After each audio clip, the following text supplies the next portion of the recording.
This week we are starting part 4 of the textbook, which discusses social relations. The first two modules, 22 and 23, focus on the roots of prejudice and the reach of prejudice.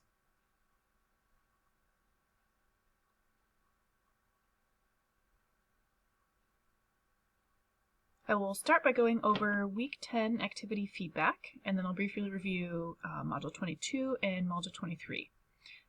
The announcement that I have is that grades for Reflection 4 should be posted by the end of tomorrow at the latest.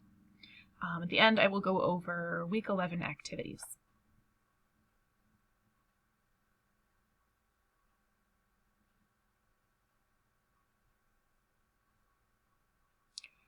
For Week 10 activity feedback, you did an excellent job on Quiz 8. I think this might be one of the highest that you've overall had as a class so far. You always do a great job on your online posts, but this week was particularly great. Many of you mentioned groupthink as it relates to political parties or international war. How people work in groups, especially in politics and during times of war, has real ramifications for what our lives will be like on a day-to-day basis. So it's very important to avoid groupthink in politics. Having an open dialogue and debate is an important part of democracy and freedom of speech. One side note, remember to put concepts in your own words rather than using quotes. As I mentioned, I will include things that you put in your own words if there's a word count, and would exclude things in quotes because those aren't your own thoughts. You also did a great job on your fourth reflective writing. Almost all of you said your biggest strength as a group was your communication with each other, which is fantastic, so definitely keep that up. You can see a quote from one of your classmates that explains why it's so great that you're able to communicate well with each other. Many of you mentioned how difficult it is to work on a group project in an online class, and I would agree it would be more difficult. There are many things that I prefer or enjoy about face-to-face classes, and the accessibility of interactions and the quality of discussions are pretty high up there as well. This class was converted from a face-to-face format as a not necessarily ideal alternative to not offering it at all this semester. The usual instructor is on sabbatical this semester and is unable to teach it, and I work full-time in Des Moines, so I was unable to teach the course face-to-face. Although it's a challenge, you're definitely all doing a great job with it, so you're rising to the challenge. Keep up the good work. And having said that, having online meetings is becoming more and more common in the workplace as business becomes more international and offices are spread across the country or world. I frequently have phone meetings with colleagues in Colorado and North Carolina, and we share computer screens to be able to view the same materials. Most of the people that I have meetings with I've never actually met in person. So your experiences with this group project, although they may be challenging, will be a great experience and will definitely prepare you for the workplace. Jumping into prejudice, I want to start with a pretty high-level overview of the different concepts that were talked about in Module 22 and that were also discussed in Module 23. Prejudice, stereotypes, and discrimination. I like to refer to them as representing the ABCs. Prejudice reflects attitudes, stereotypes reflect cognitions, and discrimination reflects behavior. So you have attitudes, cognitions, and behavior, which I guess is the ACBs, but you get the gist. So prejudice is a preconceived negative judgment of a group and its individual members, and as some of you in the class are very familiar, there is both explicit and implicit prejudice that we'll talk about in a little bit. Stereotypes are generalized beliefs, which can be overgeneralized, inaccurate, and resistant to change about a group and its individual members. And discrimination is negative behavior toward a group or its individual members because of their group membership. So looking at Module 22, there were a few topics that I wanted to cover. I think it's important to clarify some of these, and some of them can be a little bit confusing, so I wanted to go through those too. First, I wanted to point out an important difference between the intent behind discrimination and the effect or the outcome of discrimination. Behavior may be discriminatory, it may disproportionately affect a certain group or a member of a certain group, but the discrimination may not be intentional. I would hope that very few of us would intentionally behave in a discriminatory way toward people of a certain religious group, those with a certain skin color, or those who appear to fit our expectations for a certain gender. But regardless of intention, sometimes behavior is discriminatory. Think of it this way. If you were stretching in class and extended your legs, you might accidentally trip a classmate. That classmate might break their wrist as a result of tripping over your feet and falling. And it's pretty unlikely that you set out to break your classmate's wrist, but the effect of your behavior was to break their wrist. So intent matters, but when you're talking about discrimination, the outcome of discriminatory behavior, whether it's disparate pay scales for people of different races or genders, that outcome matters more. As one of the groups, as I mentioned, in the class is well aware, there are different types of prejudice that can differentially influence our likelihood of engaging in discriminatory behavior. Explicit prejudice is the type that most people think about when they think about prejudice. People are consciously aware of their explicit prejudices, and they can consciously choose to change their behavior to be less discriminatory. But implicit prejudice, prejudicial attitudes we aren't necessarily aware of, can influence our behavior too. And that influence can be sneakier, because we aren't able to consciously avoid it as much. The section on modern prejudice is important. Few people would willingly admit being racist or sexist, but two relatively new scales, appropriately called modern sexism and modern racism, are better able to uncover these socially undesirable attitudes. I also wanted to be sure to discuss benevolent and hostile sexism. Although most students easily understand the concept of hostile sexism, again, it's the one type that we most often think of when we think of sexism. Benevolent sexism may even be more dangerous.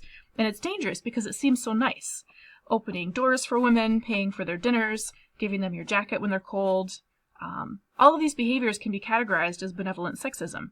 But before you cry out, chivalry is dead, ask yourself, how often do people do these things for men? Discrimination is, by definition, when you treat someone from one group differently than someone from another group simply because they belong to that certain group. And cultures in which people endorse hostile sexism more highly also endorse benevolent sexism more highly. So they go hand in hand. That's what the two peas in the pod refers to. People tend to react to women with hostile sexism when they don't fit gender stereotypes, and they react to women with benevolent sexism when they do fit gender stereotypes. When women don't fit gender stereotypes, they're seen as less likable, and a big part of the stereotype for women is that they are warm and likable. We usually respect those who are competent, but like those who are lower in status, and women tend to have lower social status than men. So when you're trying to decide if a behavior is benevolently sexist, ask yourself, would I do this for a guy friend?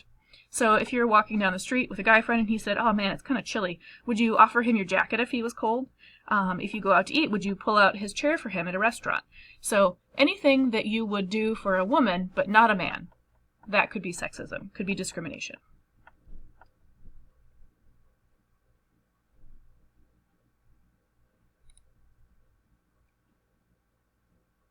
Moving on to Module 23, looking at the roots or the sources of prejudice. Just as participants in ASH's conformity studies sometimes went along with others, even when the group was incorrect, people sometimes acquire prejudicial attitudes about others and sometimes act in line with those attitudes because they want to fit in with a group or they think it's expected. So I would encourage you to think about how the two types of conformity that were described in the ASH video could be applied here, as a hint that may be a great short answer question for a future exam.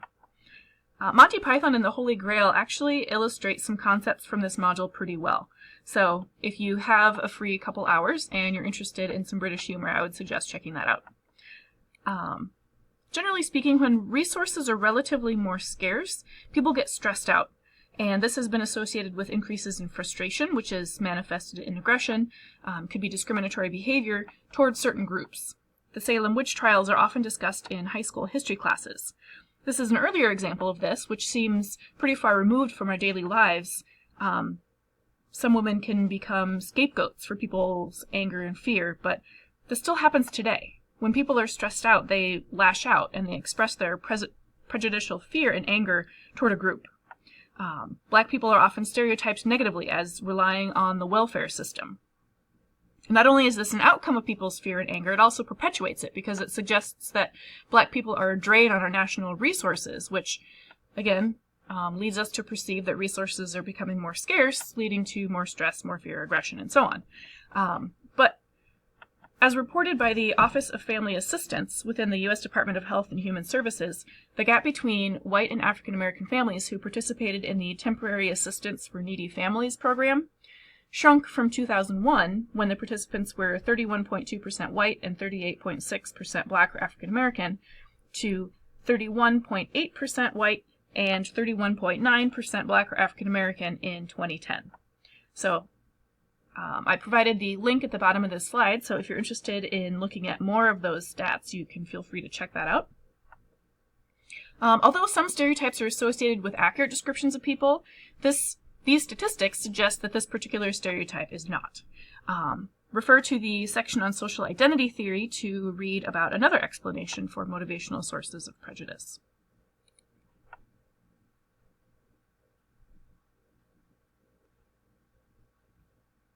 The book also talks about cognitive sources of prejudice. Categorization can be very useful. It helps us to know how to interact with different people, like your server at a restaurant or your manager at work. You definitely wouldn't treat your grandma like you'd treat a 1-year-old. We incorporate different social information into our schemas, which are sets of characteristics that we associate with certain groups of people. And we use those schemas to try and categorize people. We use that categorization information to determine how to interact with others, whether category is based on age, gender, or some other characteristic. So when we're meeting someone for the first time, we tend to rely on visible characteristics that we can use to categorize them, such as age, gender, and race. And once we get to know someone, we're then able to use less visible characteristics, things like their preferences, their personality traits, or their skills, to determine how to interact with them. What makes people stand out to us is another cognitive source of prejudice. Pay attention to the section on distinctive events, how the illusory correlation can lead us to perceive groups of people in a certain way. And as you're reading through this module, think about how a person's distinctive race, gender, or other visible characteristic might be associated with people's attributions for their behavior, with other people's attributions for their behavior. You can check out this module 23 and brush up on module 6, which talks about attributions, to get a little bit more background on that, to kind of remind yourself. Recently, a Canadian judge resigned after public outcry over a statement that he made in a rape trial. He was quoted as asking the woman why she couldn't just keep her knees together. This is unfortunately a great example of victim blaming that is consistent with the just world hypothesis. This says that victims deserve their situations, that poor people are poor because they don't work hard enough or don't want to work, that people on welfare are lazy and are just trying to get free money. And I put the link below the quote. It's also posted on Scholar, so you can just click on that if you'd like to access it. Looking at the activities for this week, start by reviewing last week's activity feedback. That'll be posted by tomorrow at the latest, as I mentioned. Read through modules 22 and 23 and watch the video The Sneetches. That will be covered in the final exam, not this upcoming exam this week.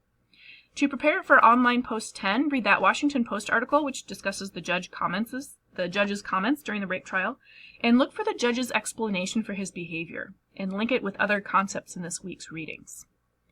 In online post 10, you'll identify an experience that you or a friend have had in which preconceived notions about another person, including their group membership, have influenced your behavior or their behavior. This could be a preconceived notion that you or your friend had, or one that someone else had about you.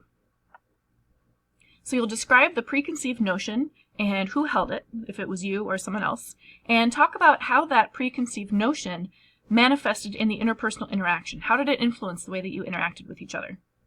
And what could have been done differently to avoid being influenced by those preconceived notions or stereotypes?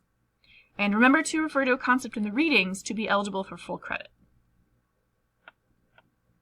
Exam 3 will be open for about a week, closing Sunday at midnight. There will be 40 multiple choice questions worth 1 point each, and 4 short answer questions that'll be either 2 or 3 points each. And another reminder that your rough drafts of your group project paper will be due not this coming Sunday at midnight, but the following Sunday at midnight. So you have 2 weeks still to get early feedback, and I would definitely strongly encourage you to do that because I think it'll help you with your final papers. So I hope you have a lot of fun reading through the Week 11 materials. I think it's a very compelling topic. So enjoy, and I will see you again next week.